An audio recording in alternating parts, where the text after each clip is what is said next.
if you're hearing this and you're going through hell, to paraphrase Winston Churchill, keep going, because the best heroes go through hell, and that is what makes them grow. That is what makes them become stronger. And you can keep going. You got this. You can do it. Keep going.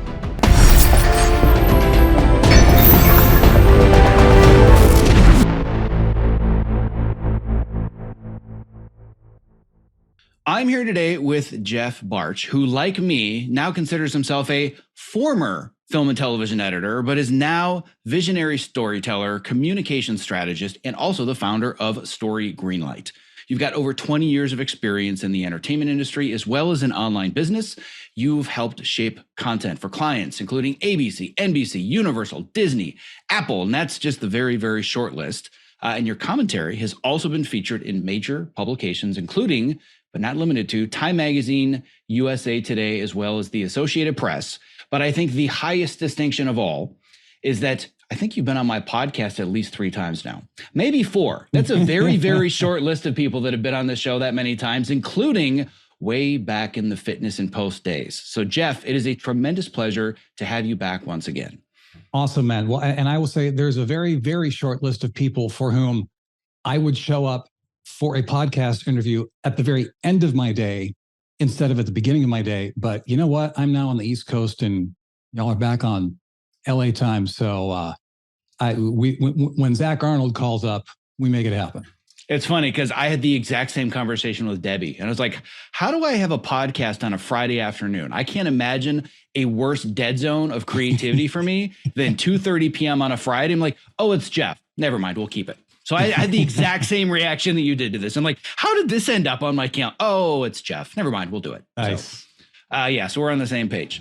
So there's a lot that I want to talk about today. My biggest fears, there's no way we're going to get through it in 90 minutes.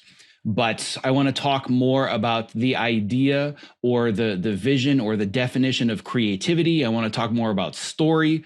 I want to talk about this concept or idea of identifying as a polymath, which I've talked about a lot this year. The idea of what it means to proverbially be very scatterbrained and all over the place. And why can't you just focus on one thing? I feel like you and I, very similarly on paper, have a lot of those similar challenges, which I now have learned over the course of the last year are less challenges and more superpowers, especially for the direction that we're going with our economy and with creativity and with AI. But I want to start really, really simply. And I would like to get your reaction to the following. The Merriam-Webster dictionary defines creativity as 1, the ability to create, and 2, the quality of being creative. Seems simple enough. How do you feel about that? I feel that's way, way oversimplified and not at all helpful. So I want to start here because a lot of what we're going to talk about is going to be about the creative process, but the creative process of telling our own stories. And You've got like a 10-minute mini TED Talk about the definition of creativity and why what's out there just isn't helpful. So just between the two of us, I want to start talking about defining what creativity really is.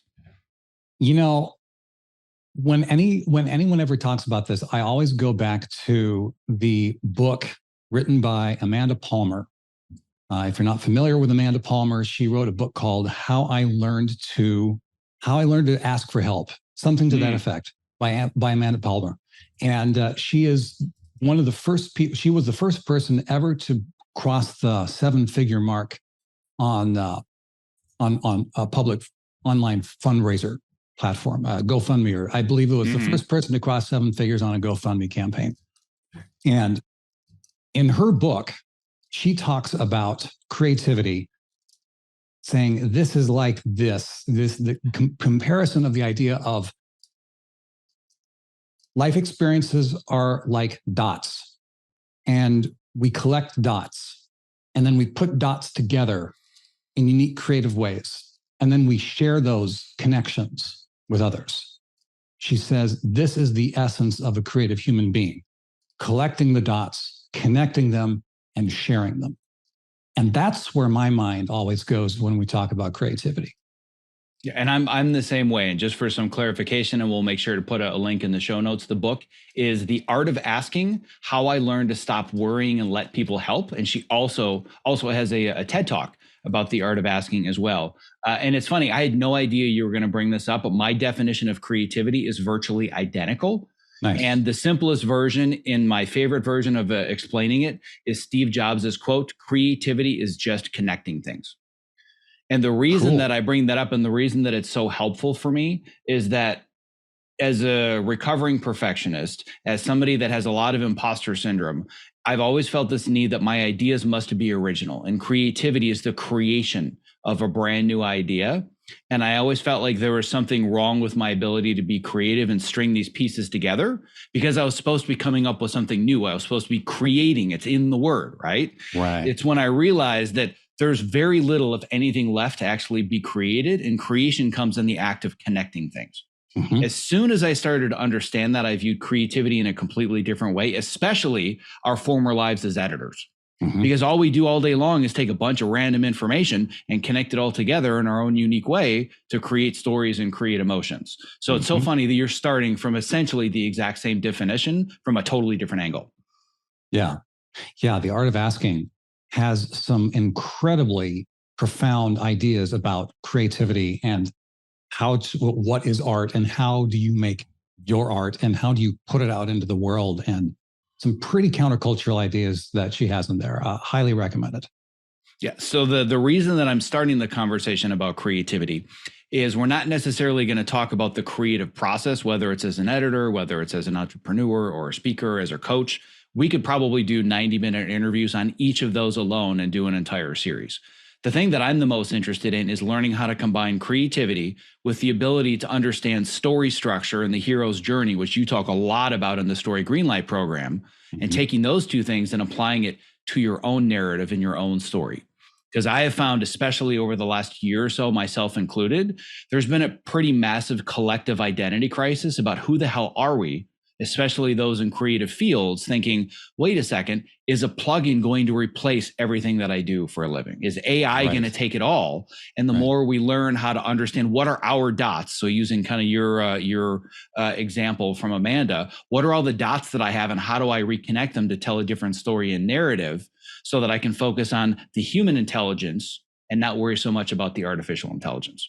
So I'd like to learn, there are a lot of dots in your story, and we're going to do our best to connect all the most relevant ones. But I actually want to go back to the beginning of the story. And this idea of most of your life, you actually identified as a pianist and a musician. So talk to me a little bit about going back to the beginning, where you really learned about how to find the soul of something. So, well, here's the thing. When most people look me up online, they say, oh, well, Jeff, you're a Hollywood guy. You did all this stuff for all these TV networks. So you're Jeff, the Hollywood guy. And that's where you learned all about storytelling and communication and all that stuff. And you wouldn't be wrong. But the thing is, it's not about that in terms of that doing. The power behind that it literally started 40 years ago when I was 4 years old. I'm currently 44 at this recording. And I started taking classical piano training. And I actually got really good at playing classical music. And if people are familiar with classical music, you probably know Bach and Mozart. I loved both of those, playing them on the piano, because you could be super technical. It was super technical and clean. You didn't have to worry about all that muddy, emotional, messy stuff and interpretation. I mean, you could just play the notes on the page and you're good. And everyone says, Jeff, you're amazing. So when I got most of my reps in doing that as Jeff, the piano guy, on Sunday mornings in church, I just got in rep after rep after rep. And there was one day, an older musician of the church kind of took me aside and she said, Jeff, it's all well and good to play the notes on the page, but when you get older, you have to learn to play from your soul. And at the time, I was 10 or 11 years old, and I thought, everyone's saying that I'm doing amazing, and I think this lady is full of it. So I just ignored her in my polite elementary school way. And I just kept doing my thing. Okay, old lady, whatever. Yeah, exactly. Exactly. And so the thing that happened though was as I learned to take the notes off the page and actually bring them to life over the next years, as I grew in my musicianship, people's responses started to change. And there were people who would say, instead of, "Oh, Jeff, you're such an amazing pianist," people would say, "Oh, Jeff, that song that you picked to play today was exactly the message that I needed to hear. So thank you so much for picking that. Thank you for that song." And every once in a while, there would be someone who said, "Jeff, the way with what's happening in my life, the way I've been feeling, for me to be here this morning and to hear you play what you did, it brought me into an encounter with God. Thank you, thank you, thank you." And so eventually, I got it into my head that this is way bigger than just me. And there is something far more powerful than me just pressing keys on a piano. And what I learned since then is that the thing that brought that music to life, the ideas behind that, are the exact same ideas that helped me captivate audiences in high school when I was creating video projects, when I was doing video production, back when it was really still hard to do that. And cell phones literally had not been invented yet. Yeah, God, we're old. And getting into college and doing radio and then getting out to film school and 20 years in Hollywood, everything is connected by the same narrative forces.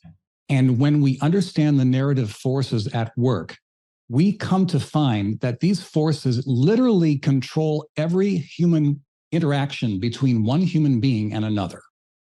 And when we understand that, we have incredible power to build human connections in any field and certainly to change our own stories.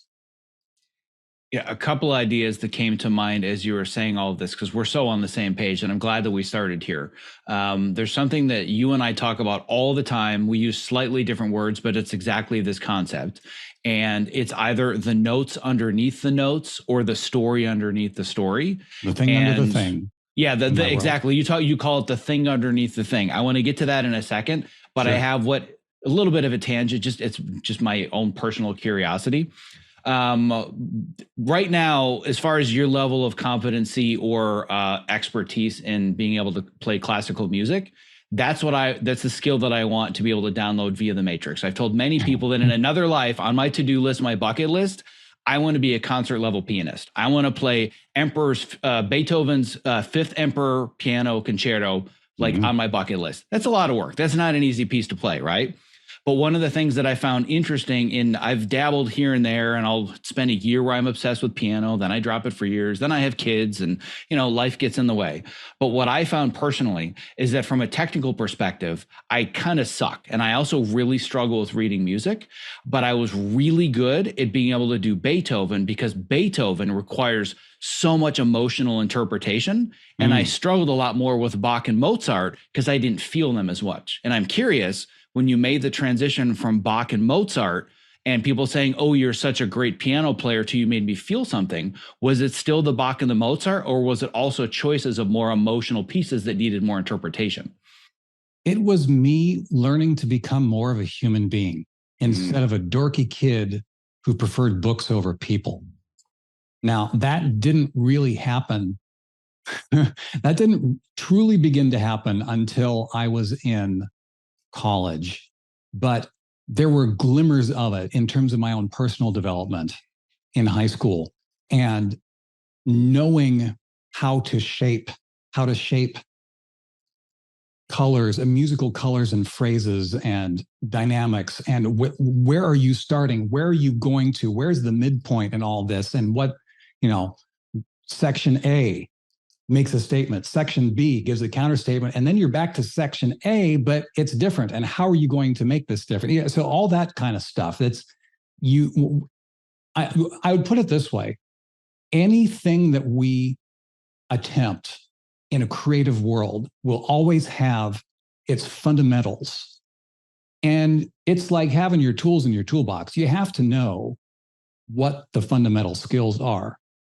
But eventually you get to a point where you have to make those tools disappear. I was in a panel at one point at Warner Brothers, and the re-recording mixer, one of the re-recording mixers on staff at Warner's was talking, and he said, and this guy, every day he sits in this mixing stage, mixing on a sound console that literally stretches from one side of the mixing stage to the other, 200 channels. It's just this monstrous thing. And he says the bigger and more impressive the tools, the more important it is to know them like the back of your hand, so you can make them disappear. So you can focus on that higher level element that really brings the message and the craft and the art to life. And this applies to anything. So back to your question, I mean, to be frank, it's difficult to make people feel things if you're playing a Bach invention. But man, if you pull out Clair de Lune by Debussy and you really just let the time flow, you can make, I'm getting emotional just thinking about it. I mean, it's a whole other discussion, but it is really easy. It's far easier to bring people along for a journey in that kind of a context. And I want to go even deeper into this idea of the thing underneath the thing, and how you said this applies to everything. We're going to get into basically you and I are going to compare who's the bigger polymath, because on paper, both of us make absolutely no sense whatsoever. We are so scatterbrained and all over the place. And you're working on Ninja Warrior, I'm working on Cobra Kai, but you've got a coaching program and I've got a coaching program, and you've got a podcast and I've got a podcast. I don't know how I turned into Oprah just now. But what I shut down that coaching program, by the way. So oh, you did? Okay, so we can cross that off of your list. But you're always looking for what is that next thing, but it always comes back to the same thing, which is the thing underneath the thing, right? So I know that it's not either of our primary areas of focus anymore, but I do want to talk about how both of us really learned how to hone and refine storytelling and get as much emotion as possible out of something, being storytellers and editors. Because again, going to this analogy, if this applies to everything, I don't know Avid Media Composer that well. I know what I need to know to make the tool disappear so I can create emotions. So whenever people ask me on a panel, how do you describe what you do? I say, I play Tetris with people's emotions all day long. I get to move around a bunch of colored blocks and it makes people feel things. I know how to do that in Avid. Outside of that, I'm pretty kind of sort of useless, and I make sure that I have really good assistant editors, right?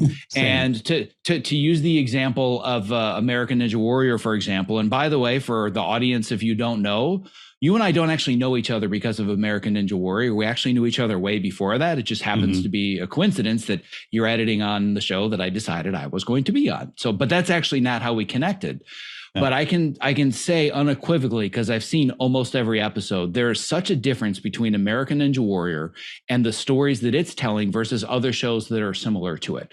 And the interesting thing is you've worked on some of those other shows, whether it was the Spartan shows, Ultimate Beastmaster, whatever it might be, The Floor is Lava. I don't know how many of them you worked on, but there's something different about the storytelling and the emotion.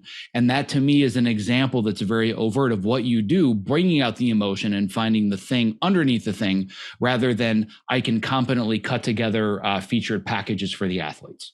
Sure. Yeah. I mean, as far as I'm concerned, I think I have the coolest job on the entire show, because I get to focus exclusively on telling the stories of these athletes before they set foot on the course. And I mean, it's literally it's literally to the point. I mean, all of us at the show, and I've been there for, I think, 10 seasons. Yeah, 10 seasons of 10. It's almost 10 years at this point. And all of us there know the show like the back of our hands. We all have our areas of specialty. And so when the producers say, okay, we definitely need this one. We need this one to land emotionally. We need people to feel things. And they say, give it to Jeff. I'm one of that's the stuff that I focus on the most.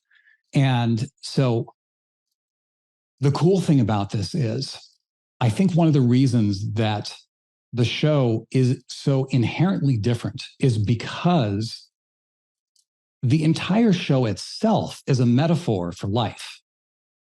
Because you have physical obstacles and you have athletes seeking to get across physical obstacles. And you hear over and over the hosts say, as we always say on the show, so many of these athletes, the obstacles that they've overcome in their own lives are nothing compared to the obstacles on this. Well, the obstacles on this course are nothing compared to the obstacles they've overcome in their own lives. And that's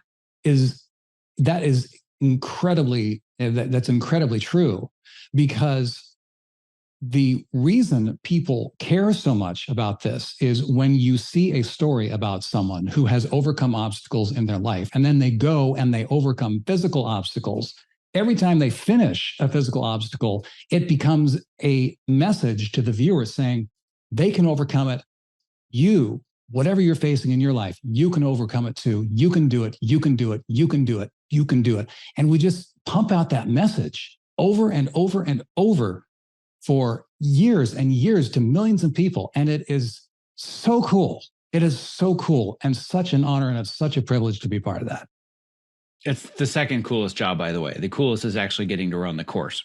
That part's cooler. I have not run the whole course, but it's funny that you bring up kind of this idea of it being a metaphor for life, and this idea of I can do it, anybody can do it. Even though this clip never aired, you may or may not have seen it, but I have a clip of this from the raw footage. It's basically me in the water after I fell, saying right to the camera, trust me, if I can be a ninja, anybody can be a ninja. And that's why I've done it for so many years, right? So for me, awesome. the ultimate goal, the one piece of the puzzle that I haven't gotten yet, is the featured story.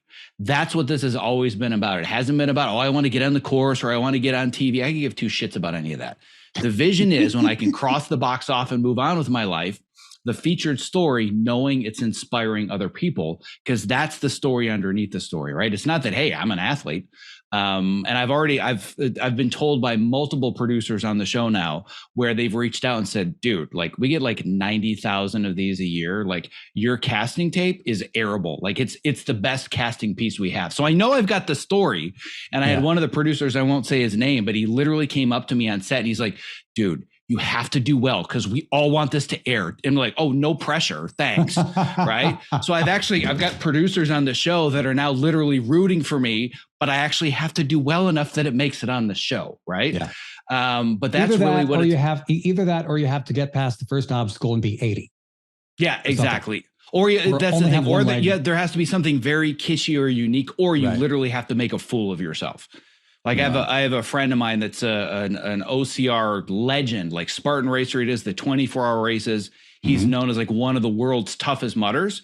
He slipped on the first step of the first obstacle and fell in the water his first year. That aired, right? I mean, this guy's like, he's as badass as they come. First step, like literally one step in, got wet. And I'm like, I can't even imagine. And that aired, but that is not the way that I want to air. But I've actually gotten to know him because he and I were shooting on set the same day that we both fell in the first obstacle. And then we shot together the same day our second season. He made it through the first obstacle and I didn't. But the point is that for me, it is really about that story underneath the story. Not, look, I'm an athlete. It's the ability to show that anybody can overcome these obstacles in real life. And these are just a metaphor. Yeah. So that to me is an example of how there's a difference between I know the story and I'm creative and I can put the pieces together and I'm proficient, versus there's a much, much deeper level to you and your ability to bring that emotion out that has nothing to do with your technical or your hard skills. And it's based on advice that you got from some random old lady when you were playing piano in a church. Right. Well, that's, you know what? It's interesting to think about that, because that's an example of reverse engineering strategic storytelling. Because when you look at the big moments in my life, that was not one of them. That moment was incredibly forgettable. I mean, how many things can I remember from when I was 10 or 11 in that with that kind of specificity? I mean, it's kind of nuts that I remember that at all. But for some reason, it just stuck in my head. And the reason that it ends up working is because when you're wanting to tell a story for a specific reason, in a specific context, to a specific audience, that's the kind of stuff that you have to know first. This, you have to reverse engineer all that stuff, because if you start from the beginning and saying, I want to inspire people with stories and help them believe in themselves, what stories am I going to tell about from my life? You will drown in your source material, and you will instantly get frustrated, and it's not going to work. So to that point, that moment is not so much, I wouldn't say that's so much of a, it was the beginning of the journey. It's a dot, right? It's one of the dots. It is a dot. So you know what? Can we go a little nerdy here for a second? Let's get really nerdy. Okay, so film school. No, actually not film school. Let's just talk about what people think about stories in general. So most people, they hear the idea of a story and they think, oh, well, I tell stories all the time. You might even say, I'm a professional storyteller, so I've got this, I'm good. But here's the thing. There is a difference between tactical storytelling and strategic storytelling. And most of us, when we think of the idea of telling a story, we think of the tactical, boots on the ground, delivering an anecdote. And, over the water cooler, talking with people about what we did over the weekend or whatever. Now, we all know that can be done poorly, because we see it done poorly all the time. We also know, because anyone who's watched a TED Talk or anything like that knows, that a tactical story can be incredibly powerful when it's done well. And when it's done well, it delivers such an effect that it appears to be magical. So number one, it is not magical. It is based on skills, and skills can be learned. Now, the thing is, though, when you talk about storytelling, you need to know that the power of all this comes from the big picture strategic view. So in order to unlock that big picture strategic view of storytelling, you have to zero in and be clear on what a story definition actually is. And the best definition I've ever heard of a story comes from Donald Miller of Building a Story Brand. In one of his earlier books, when he was still writing fiction, he wrote the line, a story is where a character wants something and overcomes obstacles to get it. And I added, and experiences transformation as a result. So when you take that idea, a story is where a character wants something, overcomes obstacles to get it, and experiences transformation as a result. Those elements right there provide the foundation for any story scheme. Hero's Journey, Story Brand 7, Save the Cat, 3-act structure, all that stuff, all the way up to, I think, Lawrence of Arabia was actually built within the context of a 20-scene sequence. Just forget 3-act structure. He was thinking about 20 scenes, all that stuff. It can go out that broad, but it can also be shrunk down to just those 3 words of character. Well, more than just 3 words, but character, desire, obstacles, transformation. And if you have to do just one word, it's all about that last word, change, show change. Well, sorry, go ahead. Go ahead. I was going to say for anybody that wants to dig way, way deeper into this, shameless self-promotion, I will send you a link in the show notes to the episode that I did with Chris Vogler talking about the writer's journey, which is basically the colloquial explanation of Joseph Campbell's hero's journey, which I personally find challenging to get through, whereas the writer's journey is just bullet points here. Let me help translate all this into just kind of regular speak. Amazing conversation with Chris Vogler. Now, random insider baseball. I used to share executive assistants with Donald Miller. Oh, nice. That's actually how I discovered Donald Miller. And he has been a huge influence in a lot of the things I'm doing with the coaching program and the educational materials and building the business and building my team. The first time that I met with my executive assistant to interview him, his Zoom name said Donald Miller. I said, I'm sorry, your name is Donald? I thought your name was Carrie. He's like, oh, no, that's my boss. I'd never heard of him. I looked up Donald Miller afterwards. I'm like, oh, you got to be shitting me. That's nice. Really? And that's then awesome. I've totally jumped into his world and learned so much from him. So that's, random insider baseball. But I want to get back to to story, because to me, story is such an important concept here, especially not in the context of being creative or having creative jobs or even building a creative career. It's understanding how to construct your own story. And I'm glad you brought, right? And that's really why we're here, is that you're at a really unique intersection for me, which is both somebody that understands story and understands storytelling, but you also have a really complicated personal story and a personal narrative. And to have somebody that can just talk about story, that's one thing. To have somebody that's a polymath with a really complicated narrative, that's another thing. To have somebody that can do both, that's a very unique place to live. And I feel like you live at the epicenter of both of those things.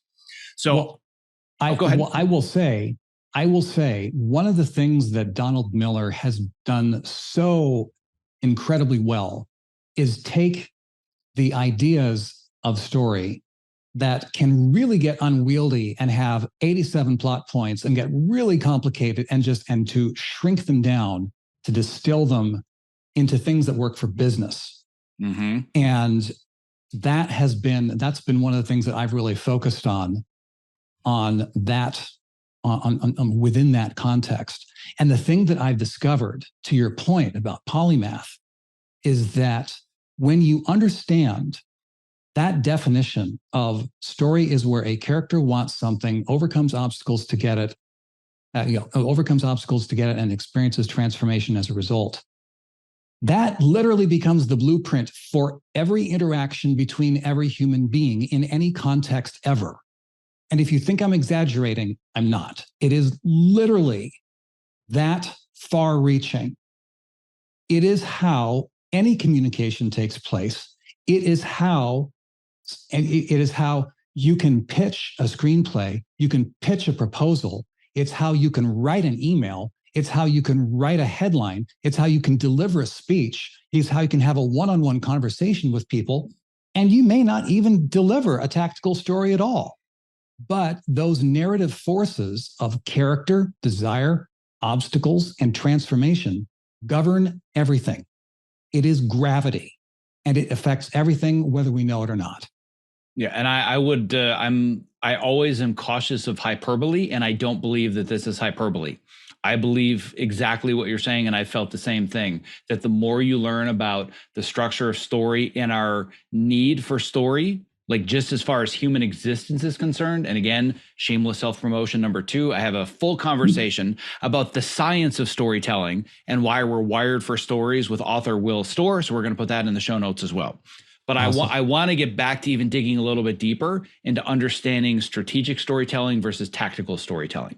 Sure. So the tactical one, that makes a whole lot of sense. So I've got the 3-act structure. I've got the 5-act structure. I've got the 12 acts in that wheel of the hero's journey. Here are the tactics. Here are the pieces, right? So the tactical part, I think that makes a lot of sense. Give me a little bit more idea of what you specifically mean by strategic storytelling, and give it, if you need to, whether it's your own or other story examples, give me examples. So I'm like, oh, okay, now I totally get what strategic storytelling means and how it's so different from tactical storytelling. There is a concept called narrative transportation. If you look up the phrase narrative transportation on Google, you will see recent research within the last 10 years about what happens to the brains of people when they're in fMRI machines. And I don't want to go too far down this because I'm sure you've already gone over this on other conversations. But the point is, this narrative transportation engages and pulls people in.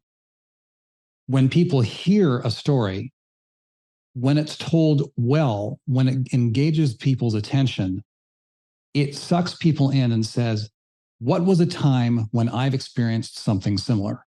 And when that happens, there are bonds that are built between the two people.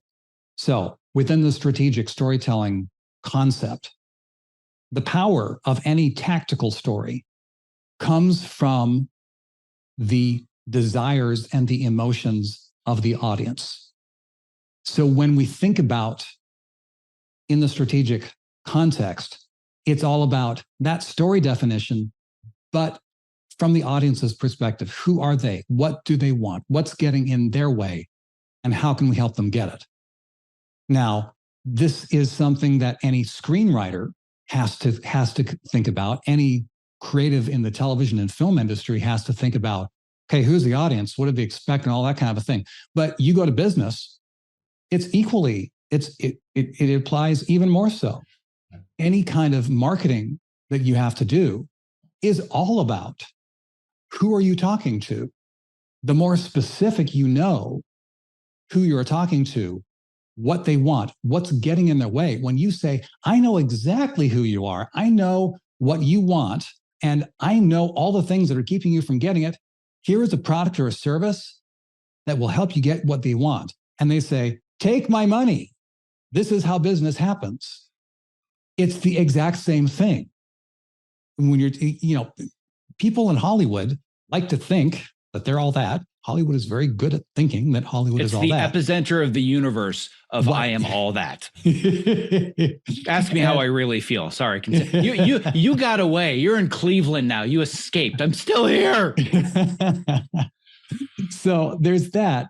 The thing is, though, everything that governs storytelling in Hollywood is the exact same thing that governs communication anywhere else. I'm going to keep harping on that like a broken record because it is all the same thing. So the reason that an audience gets an emotional connection to a tactical story is because it is delivered with their character, their desires, their obstacles in mind. And when they get what they want, either emotionally or psychologically, that's when they pay attention, or when they say yes, or they keep listening, or they click the buy button.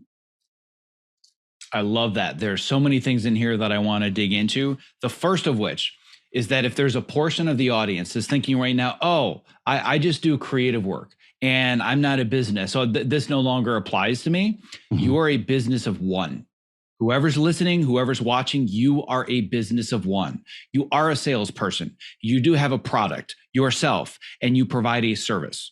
So for anybody that's thinking, oh, well, this is for business people, in today's day and age where the career ladder no longer exists, you at the minimum are a business of one, and you have to understand storytelling skills. And what I talk about in my coaching program, when I'm specifically coaching people on career pivots, career transitions, or even just looking for the next gig or trying to level up the kind of work that they're already doing, I help them realize that you as a creative, you're a storyteller in some way, shape, or form.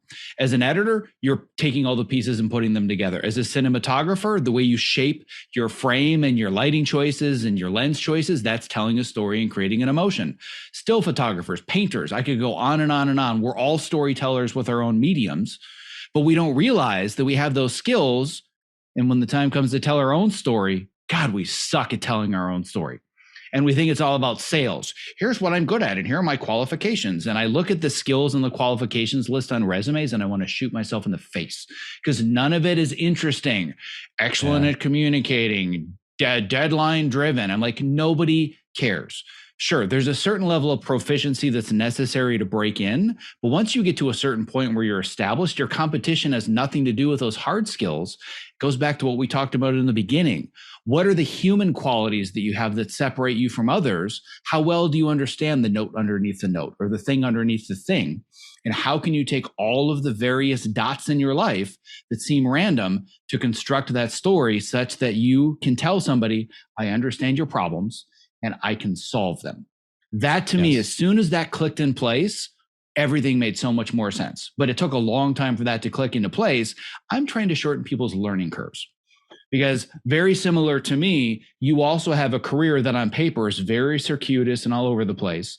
And if we were to look at two divergent paths, so maybe not even divergent, but if there were two separate paths, there's the path of I'm going to work as an editor and a craftsperson in Hollywood. And then there's I'm going to become a business person and an entrepreneur. And they're both kind of windy, but the business entrepreneur one is really windy, just like mine is. Oh, dude. Right? And so what I want to start doing is I just want to start sharing all of the various dots. We're going to start connecting them. Let's just start talking about some of the dots that are on your path, because outside of I've edited for 10 years or significantly more, but 10 years on Ninja Warrior. If we look at the entrepreneur business side of things, you have so many dots, I don't even know where to start. So let's just start sharing some of the different experiences you've had, because I want to help people understand, how do I take all these random experiences and all these random skills and abilities and actually construct a narrative around myself. But for now, I just want to talk about the dots. Sure. So within 20 years in LA, about 5 years in, I had thought that, when I got to, when I got my first assistant editing gig, I was thrilled. I wasn't even getting paid, but I was happy as a clam. I could pay my rent with other stuff and I was good. Then I got my first assist gig, got my first full editing gig.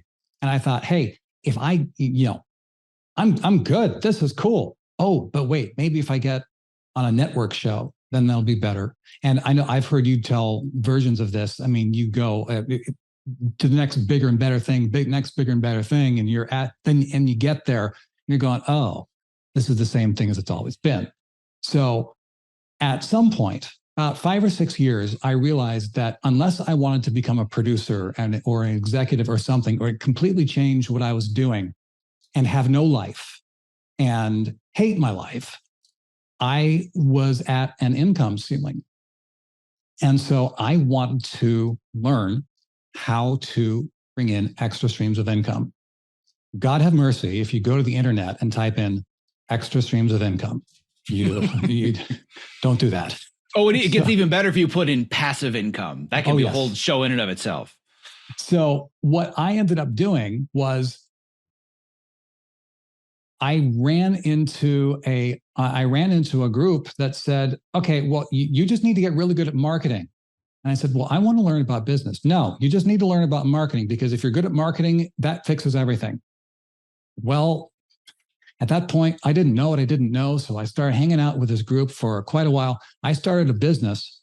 Believe it or not, are you familiar with Misha Tenenbaum's business, Edit Mentor? Oh, yes. Misha and I are actually very close friends. We've worked together a lot, and I've actually had him on the podcast a couple of times. You've had more appearances than he had, but I'm very familiar with Misha. Yes. So I actually started Edit Mentor. Did you know that? I did not know that. I actually started Edit Mentor in 2008 or in 2007. And I originally started that as I wanted to have an online platform for giving unedited packages of video and film footage as learning tools. Oh, you're talking about Edit Stock, not Edit Mentor, because they're two different. You mean Edit Stock? Edit Stock. Yeah. No. Edit Mentor. Mm-hmm. That is what I started. I worked my tail off and I knew nothing about business. I thought that just because because I knew how to edit videos, that I could put videos up on the internet and people would automatically buy. That is not how it worked. That business tanked. It didn't, and it just languished there. Misha bought the domain from me. And no kidding. I had no idea. That's amazing. Yeah. And so, and he's doing great things with it. I'm so stoked. So I went from the idea of, okay, well, that didn't work. So what can I do? How can I bring value into the world? So I thought, okay, well, maybe I can teach people who want to do what I do. So I started up my next business called The Power Edit. And one of the things that I did was I started doing group coaching. And I did group coaching for young editors and assistant editors who wanted to do what I was doing, sitting in the editor chair full-time for broadcast TV. And that worked. That actually worked. I was able to sell some, some rounds of that. The challenge with that was that there was a small target audience for that, the small pool to swim in. I can second that. Ask me how I know that's a small pool, but continue. So then I said, okay, well, let's broaden the market and let's talk about creative editing to hobbyists and amateur editors. And therein lay the beginning of a great wasteland of years of me banging my head against the wall, where I'm trying to offer something to the world, to people who don't have a problem and don't have the money to pay to get it fixed. If anyone thinks that sounds like a profitable business, it is not. So that I have spent in business, and all the while I was keeping on with my with my regular broadcast editing stuff, and I was working on this as Plan B. And all this time, man, if I had just known, dude, you have to provide value to people who need it. You have to provide value to people who have a problem that your value fixes, and if you want to make money from it, you need to go to people who have the money to pay you to fix their problem. That is a lot of banging my head against the wall in those couple sentences. Yeah, and I know you're feeling that. Oh yeah, no, I've felt that many times, and it's a lesson that I've learned myself. And I know the frustration of having an audience that doesn't have the money to solve a problem they don't have. That was essentially what Fitness in Post was. There were a few people. You want to talk about a small audience. You thought working with young editors that wanted to become more successful editors is a small audience. Try the intersection of editors that are interested in fitness. That's as small a niche as it gets, right? But ultimately, there were a lot of people that I was trying to sell a solution to that didn't see it as a problem. There were a very small group of people that had it as a burning pain. Like, I need somebody to solve this problem. So that's how I started to build my very small core audience, but realized very quickly that I'm not going to be able to build an entire enterprise on helping editors or assistant editors bring better health and fitness into their world. But what I learned was that if you remove the word editor, there are millions of people that are working sedentary lifestyles that are unhealthy, that depend on their creativity for their livelihood, right? So all of the problems that I solve, now I just need to find people in different areas that are solving similar problems. But to me, what's so important here is understanding that you're there to solve someone else's problem. That's it. It's not your journey. They're on the journey. They're the hero and you are the guide. And when it comes to resumes, websites, job interview prep, all the stuff that I do with my students, they always think that it's about them. And I always ask the really dumb question. They bring up their resume, they bring up an outreach email, whatever it might be. So who's this about? Well, what do you mean? It's my resume. But who's it about? Well, it's about me. And there's your problem, right? It's not. None of it is about you. It's always about the person that has a problem and they're looking for you to be the solution. Yeah. And that's where understanding what are all the various dots that I have in my life, where do they provide the solution to somebody else's problem, and connecting all those dots. So I'm curious, I want to go a little bit deeper into this because I didn't realize, and I'm assuming that when you were talking about this vast chasm of trying to bring creativity and storytelling to an audience that didn't have a problem, was that the beginning of Story Greenlight? That Story Greenlight started up in that stage. Story Greenlight started in 2017. That's when I started the YouTube channel. And at that point, my thought was, if people are familiar with a gentleman by the name of Peter McKinnon, he has, he is a YouTube creator that's all about photography and cinematic looking photography. And I saw the stuff that he was doing. I thought, oh, well, I could do that. I could be the Peter McKinnon for video editing. How hard could it be? Oh, dear. So that's when I started learning about YouTube and how hard it actually is. Because man, it's one thing to be able to cut stuff that professionals shoot for professional context. It is another thing entirely to write and shoot and be on camera and then cut your own stuff. Oh my word, it's a whole different world. But it was another dot. And what in that context, I was still trying to say, hey, here's how to do, I'm Jeff the Hollywood guy. I can help you get super cool editing stuff. And people are saying, well, yeah, that's I'll watch some of your videos, but I'm just figuring stuff out by myself. I mean, I got YouTube to all the tutorials, and it didn't really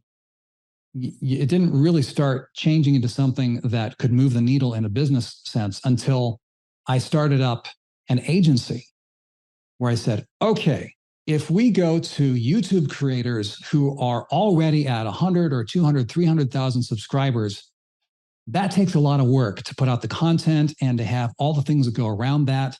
They need a production schedule. They need project management. They need all this stuff. So I set up an agency and I started bringing on a team, I had my first client, and it was actually his idea. Our first client, it was his idea, and he had 500,000 subscribers himself, and we were going to come in and help be producers for his channel. And long story short, with that, all the clients either fired us or they left because we were not delivering enough value. And it took all the clients leaving or saying, you suck, for me to figure that out. And so I went back and at that point, most of the team had decided to move on. So the team left me too. And except for my right-hand producer gal, and she was with me for quite a number of years.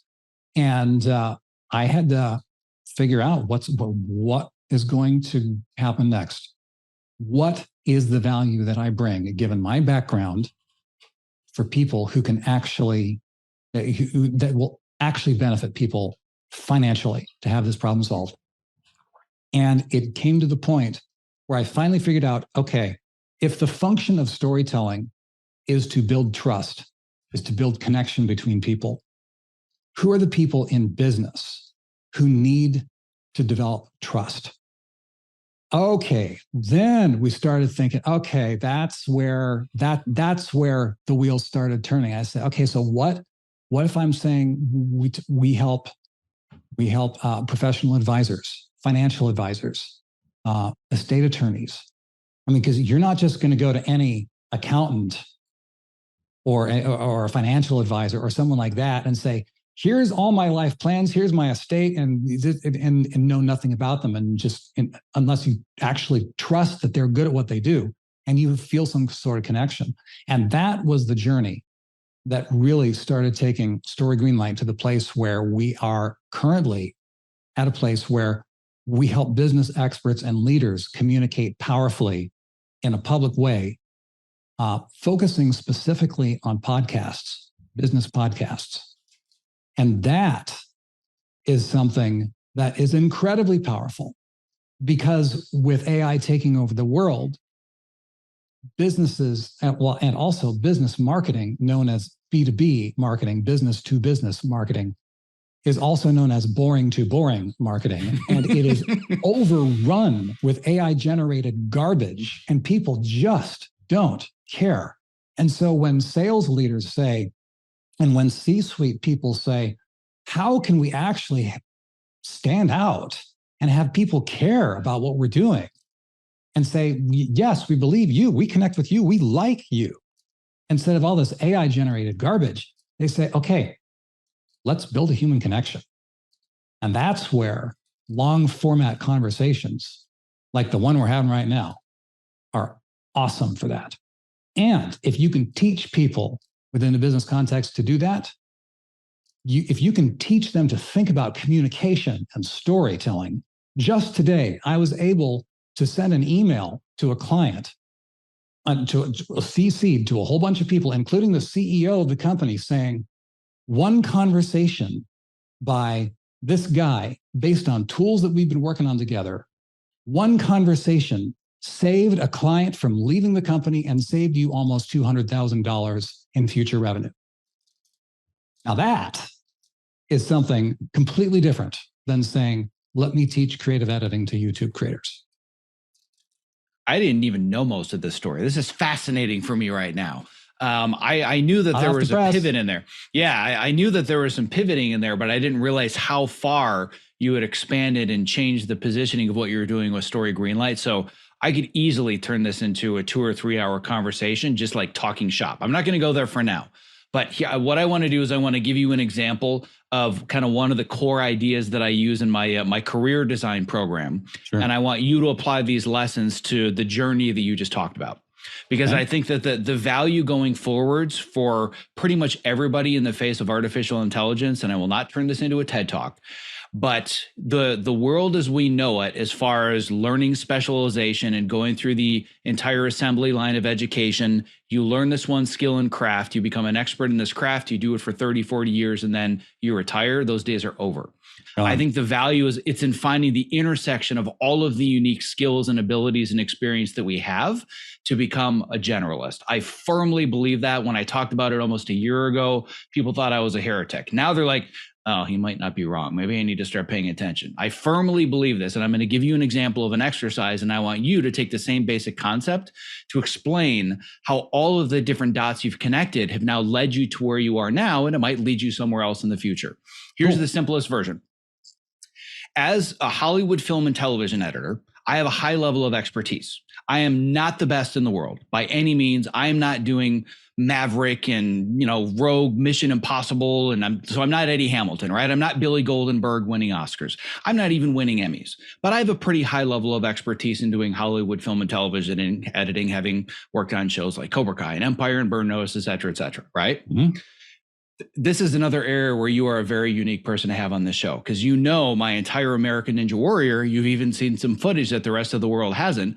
As an American Ninja Warrior, I suck. I am not a very good American Ninja Warrior, and I train with literally the best in the sport.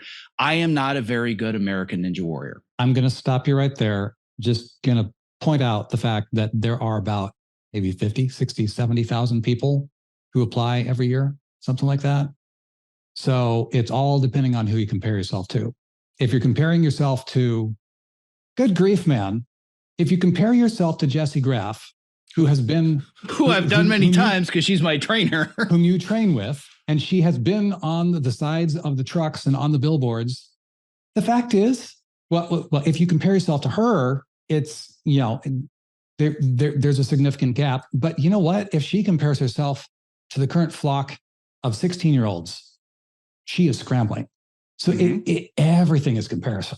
Of course. And I totally agree with that. And context heavily factors into this. So I'm glad that you brought that up. So but if we go back, yourself, my friend. Oh, trust me, this is a lifelong lesson that I'm still learning to this day. But if we're looking at this as two very simple Venn diagrams, sure. We have my level of expertise as a Hollywood film and television editor, level of expertise as a Ninja Warrior. And for the sake of this conversation, the context are all the people that make it on the show. Yes. So if I'm in the Superdome, compared to the other American Ninja Warriors, I suck. And statistically, I have the numbers to prove it. Of the 100 people on set that day, I was like 97 of 100, right? So if we're looking at those two Venn diagrams, editor, Ninja Warrior, right? Very, very different. Intersect those. Tell me one editor that that works on my level that's better than me at American Ninja Warrior. The pretty rarefied. Where those two things intersect, I would venture to guess that it's pretty safe. I'm the best in the planet where those two things intersect. As far as level of expertise as an editor and storyteller and ability to do American Ninja Warrior as a sport, right? Which is why I had mentioned earlier and planted the seed that the producers on the show that go through those 70 or 80,000 reels, they're like, this is the best casting video we've ever seen because it's the intersection of my ninja skills and my editing skills, right? And I believe the future of having us stand out as humans against artificial intelligence is understanding where to find those intersections. So having talked about the Venn diagrams, I want you to share and kind of go back and start connecting some of the dots about all of the various experiences, whether work experience, life experiences, the skills and abilities you've learned along the way that make you one of the best people to teach storytelling to accountants that have to learn how to be podcasters, because this is how we learn to diversify our specializations. Yeah. Yeah. I mean, so the fact of the matter is I'm a verbal processor, and sometimes it takes me a while to just kind of noodle on stuff. So let's noodle. That's why we're here. No, there's no bearing with you. I love this part of the process. So I used to think that it was about doing the things. I used to get confused. When I was graduating from high school, I had all these different interests, and I didn't know which one I was supposed to pick because I thought you're supposed to just pick one thing. And so I was I was Jeff, the piano guy. I was Jeff, the music arranger and composer and recording and music production guy. I started doing that in junior high.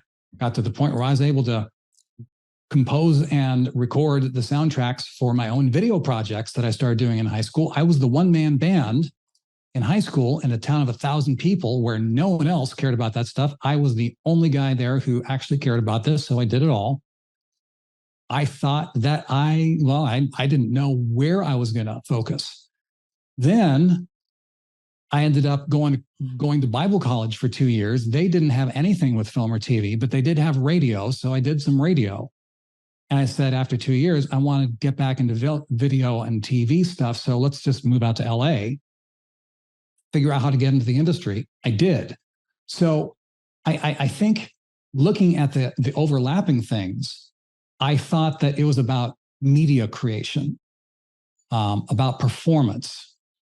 But really, I don't know if I could really think of a clean Venn diagram off that, other than to realize 40 years later that it's all driven by the same thing. I mean, it's constantly, as creatives, we're looking for patterns.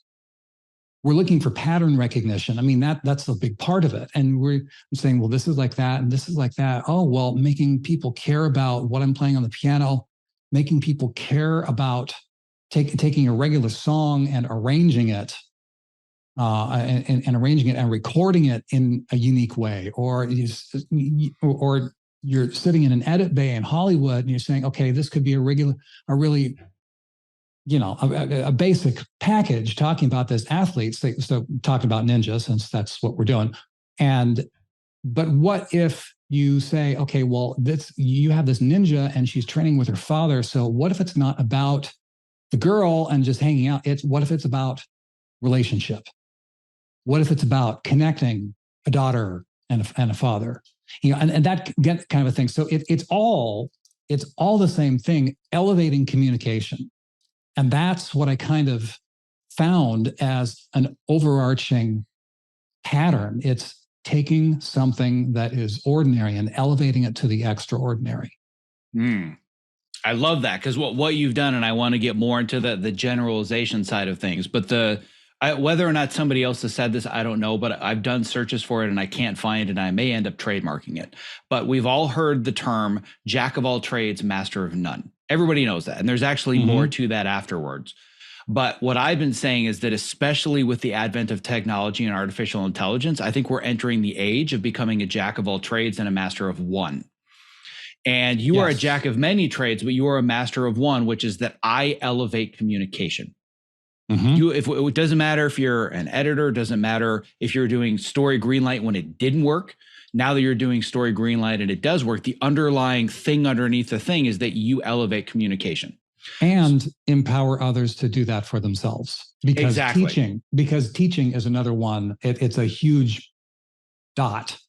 I've been teaching piano lessons. I started teaching piano lessons back in junior high, and I started doing group coaching in 2015 with the power edit. So I mean, that's an ongoing thread too. So it's one thing to be able to do something, but if you can help other people do it for themselves, that's a whole other level of value creation there too. So if you're thinking to yourself, I need to find a way to create an income stream. Well, I've got to edit. Oh, well, there's no editing work right now. I guess I can't do anything. But if the mindset is instead, I elevate communication, the possibilities are endless. And the one that you have right now is I help to elevate the communication of these business leaders or these agencies, people that don't understand how to build trust through communication and bring emotion to what they do as accountants or whatever it might be, right? That's one of the generalized ways in which you've expressed your specialty. So what I'd love to do now, and this is again where we can just kind of, verbally process this and break it down. I don't need any kind of a clear, succinct answer. I'm just kind of throwing spaghetti against the wall. But if we're going to take the work that you do right now, not as an editor, but specifically where you're working with these companies to use podcasting as a way to build trust, what do you think are the core fundamental skills that are necessary to be good at your job now? Just break it down to the simplest versions possible to remove all the nuance. What are the core skills? If somebody said, Jeff, I want to do the same thing, what are the core skills that I should work on? You need to understand people. You need to have a working knowledge of business, and not necessarily here's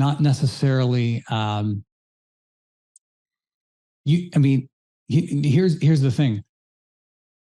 It's really easy to say, oh, well, I have to know everything about everyone that I serve and everything about their world. But the fact is, if you try to learn someone else's weeds that they've spent decades getting into, you will go crazy. But if you say, these are my weeds, if I can get into the weeds and all the details of my core knowledge, of my core specialty, and I can bring those weeds to other people and help them within their own context, that becomes that was a huge load off my mind when I was able to figure that out.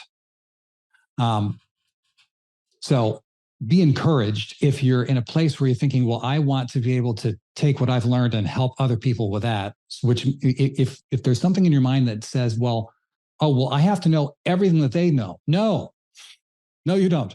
Just stay in your own lane and figure out how you can be in your own lane and operate in an excellent way that other people find valuable. You don't have to be other people. Just be you with your existing skill sets. So back to your question in terms of what do I need to do well to do this iteration of business coaching, given my creative background. I need to be able to look back at my life and connect those dots and say, what are the connections that matter? How can I apply those connections to this scenario? And that's what creatives do. That's what we do all day long. We look for patterns and we apply them to this scenario here. So that's super cool. A lot of people, if we're talking about engineers or scientists or stuff like that, they don't necessarily come from that mental space that creatives do innately. Mm-hmm. I mean, some of them do. I won't get off into generalizations. But by and large, I would say that you're not completely off the beaten path with that assertion. Yeah. I love everything you said. I want to simplify it by 5 additional levels. Go for it. To really give you and everybody else a sense of what I'm going after. So the simplest version of your role right now, and you can correct me if I'm wrong, because you're in a space that I'm still learning more about, but essentially you're an agency that works with companies to help them set up a podcast so they can communicate with their audience and build trust. Is that kind of a really basic example of what you do? I would say at the moment, I am working as a coach with thought leaders, either individuals or within the context of a greater company, to help them with their public-facing presence. A lot of that ends up happening via podcasts or webinars. Okay, so that's the simplest version. Yes. So I'm just going to throw some spaghetti against the wall. You tell me what sticks and what doesn't. It seems to me that in order to do that, and let's use podcasting to make this really narrow, you have to know how a podcast works, because they're going to be like, how do I set up a podcast? What microphone do I get? Do I need a camera? How does it get on Apple, right? So basics, you got to know how to do a podcast, right? You have to understand something as a coach about how to structure an offer and how to create that offer such that it's providing value for the customer, right? So that would be kind of another base layer thing. Like you said, you have to understand people. You have to understand how they can communicate on their podcast so that it can generate trust and it can eventually build customers. Another core fundamental skill would be you probably have to know how to speak extemporaneously, right? Just a lot of kind of the basic core assumptions. And what I want to find, and what I'm trying to exemplify to you, but more importantly to everybody listening, is that in most of those categories, no offense, you're just a guy. Yeah. Are you the best in the world at understanding the workflow for creating a profitable podcast?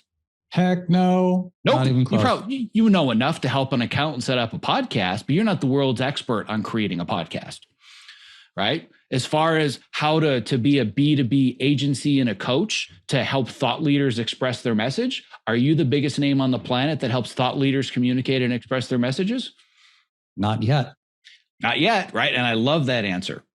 But now if we think about your experience as a storyteller and creating emotions and specifically understanding the hero's journey and applying it to so much of your work as a creative, if you look at the other people that you're potentially competing against that are coaches helping these businesses and these thought leaders communicate their messages through podcasts, how many of them have the depth and complexity of the experience that you do as a creative storyteller?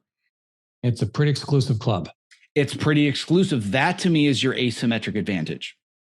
That's where nobody else can compete with you. And going forwards, there is no more, I'm a specialist and I do this one thing.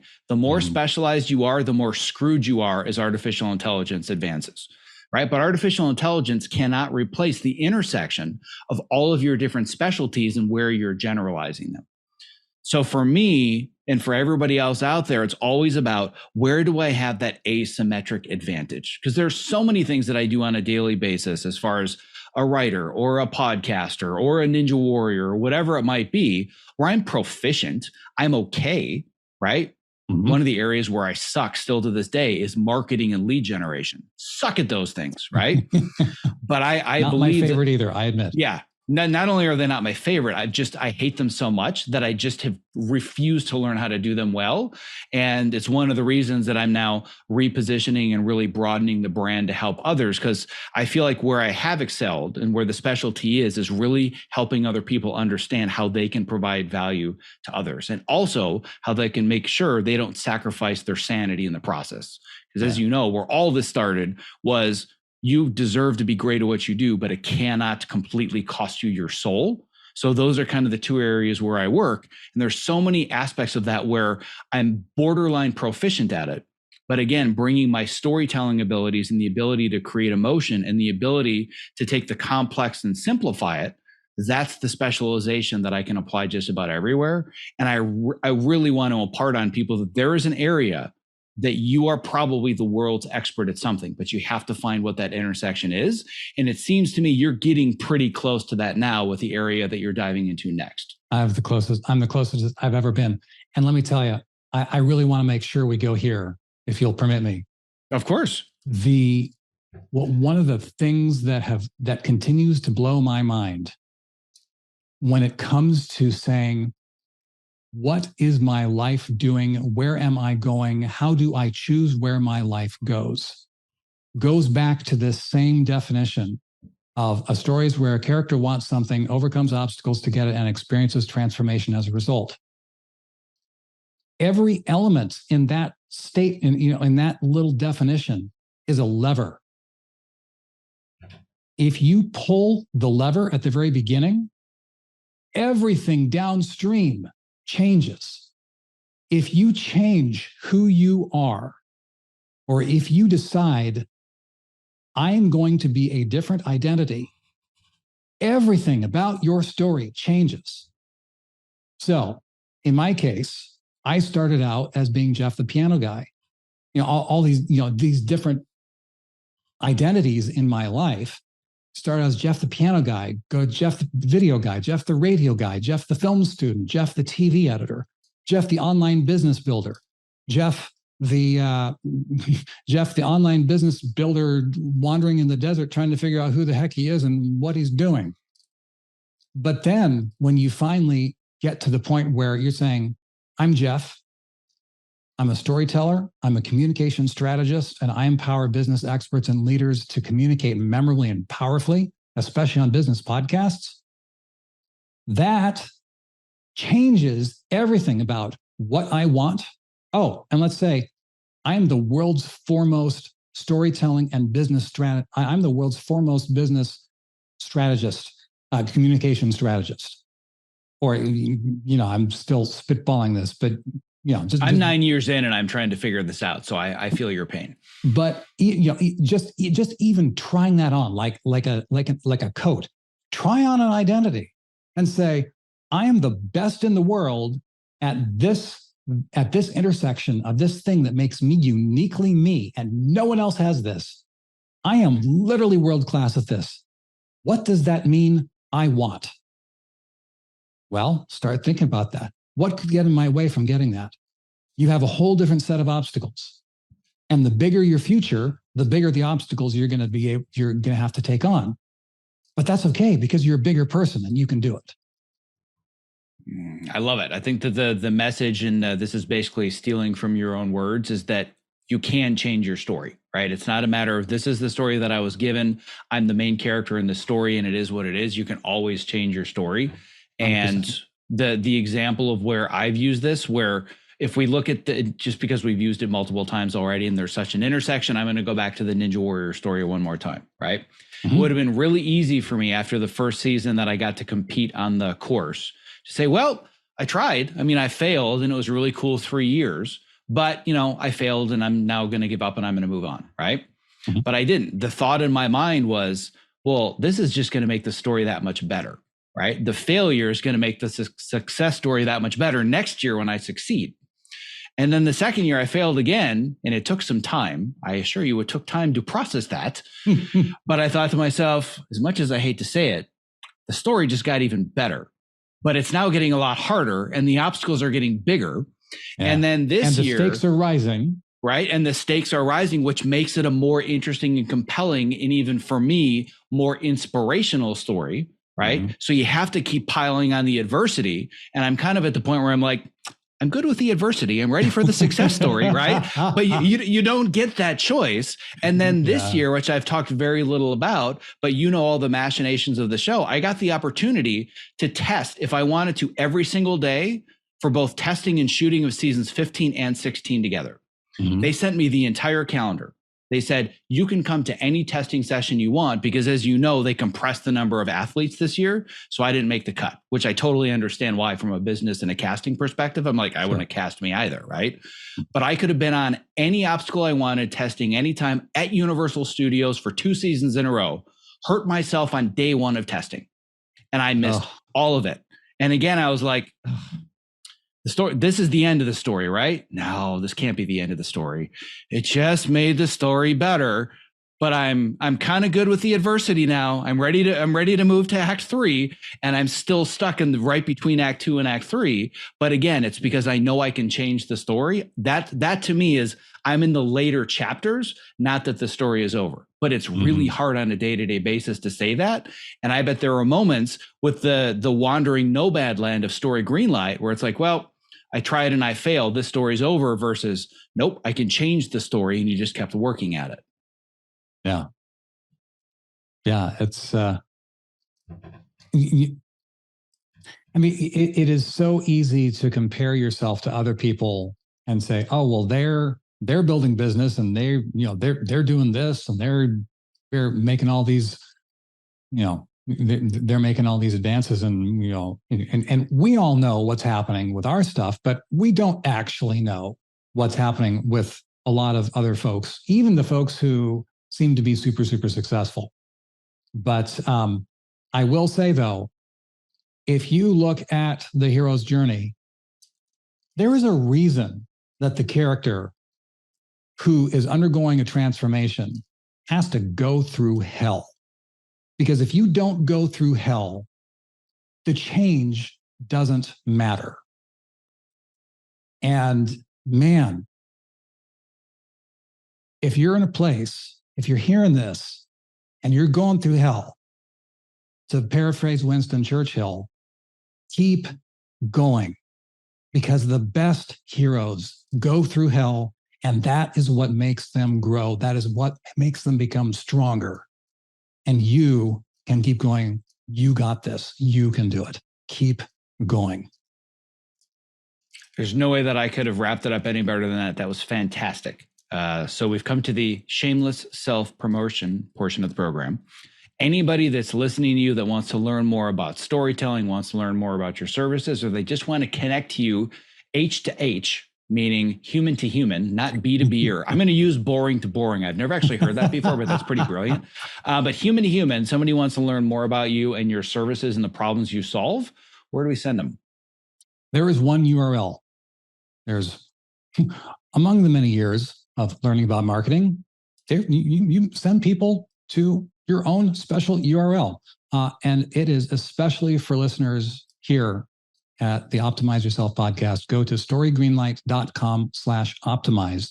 And the reason you should go there is because you can actually find out, you can get a link to my podcast, you can get a link to a worksheet that helps you collect some of these elements and help you start building your own power story that you can use in any kind of different situations and have it land in a powerfully emotional resonance with your audience. So that's there. And of course, if you want to connect further and work with me and my team, there's a way to do that there too. I love it. I'm so glad that we did this, even though for both of us, it was at the tail end of the week, which is the dead zone for any creativity or podcasting where we're like, it's Jeff, I'll do it. And you're like, it's Zack, I'll do it. So I think some good came from us just, sucking it up and pulling up our bootstraps and saying, all right, fine, I'll do a podcast on a Friday. So can't thank you enough for taking the time to do it, especially on a Friday evening. Knowing you've got a family to get to, make sure that you tell them that I say hi, by the way. So certainly will. Dude, so much appreciation for you and for your friendship over the years. Such a privilege to be here.